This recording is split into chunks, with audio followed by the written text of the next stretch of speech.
Hello everyone. ఈరోజు మంగళగిరి కాళీమాత టెంపుల్లో శాకాంబరిదేవి అవతారం అండి అమ్మవారికి. దానికోసం నేను వెజిటబుల్ దండనైతే ప్రిపేర్ చేయబోతున్నానండి. ముందుగా వంకాయలనైతే ప్రిపేర్ చేసేసాను. నెక్స్ట్ అలాగే టమాటాల దండ కూడా ఒకటి ప్రిపేర్ చేశాను. అలాగే బెండకాయలతో కూడా ఒక మాలనైతే ప్రిపేర్ చేశానండి. మనం ఈ కూరగాయల దండ అనేది ముందు రోజే ఇవ్వాలండి. నెక్స్ట్ డే అమ్మవారికి అలంకరణ చేస్తారు. నేను ఈవినింగ్ వెళ్ళేటప్పటికి అమ్మవారికి చాలా వరకు అలంకరణ అయితే చేసేసారండి. ఇంకా నేను ప్రిపేర్ చేసిన దండలు తీసుకొని గుడికి అయితే వెళ్ళానండి. వెళ్ళిన తర్వాత అక్కడ కూడా చాలా వెజిటబుల్స్ అయితే ఉన్నాయండి దండలు గుచ్చడానికి. పంతులు గారిని అడిగితే చేయమన్నారు, చేసాము.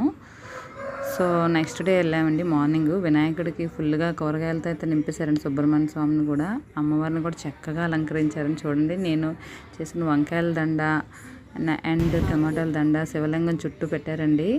నాకు చాలా హ్యాపీ అనిపించింది. మా వీడియో మీకు నచ్చినట్టు